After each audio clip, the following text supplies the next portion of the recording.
సాయంకాలం వేడివేడిగా చేసుకొని తినే స్నాక్ ఐటమ్స్లో అమ్మ ఎక్కువగా చేసే స్నాక్ ఐటమ్ వచ్చేసి అలసంద వడలండి. క్రిస్పీగా టేస్టీగా చాలా బాగుంటాయి.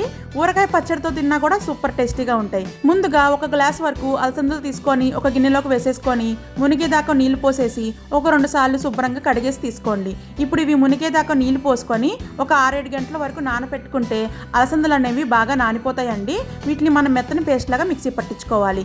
మిక్సీ జార్లోకి చిన్న అల్లం ముక్క 2 పచ్చిమిరపకాయలు కూడా వేసేసి మరీ మెత్తగా కాకుండా బరకగా గ్రైండ్ చేసుకొని ఒక బౌల్లోకి తీసుకోండి. సన్నగా కట్ చేసిన ఉల్లిపాయ ముక్కలు, పుదీనా, కొత్తిమీర, కరివేపాకు వేసేసి టేస్ట్కి సరిపడా ఉప్పు, 1/2 టీ స్పూన్ జీలకర్ర వేసి బాగా కలిపేసుకోవాలండి. స్టవ్ వెలిగించి కడాయి పెట్టుకొని డీప్ ఫ్రైకి సరిపడా ఆయిల్ వేసుకోండి. ఆయిల్ హీట్ అయ్యే లోపల ఈ విధంగా మీకు నచ్చిన సైజులో వడలు చేసేసుకొని హై ఫ్లేమ్ మీద బాగా కాగుతున్న ఆయిల్ని మీడియం ఫ్లేమ్లోకి షిఫ్ట్ చేసేసి వడలన్నింటినీ డీప్ ఫ్రై చేసుకోవాలండి. 2 సైడ్లు దోరగా వేయించేసుకోండి.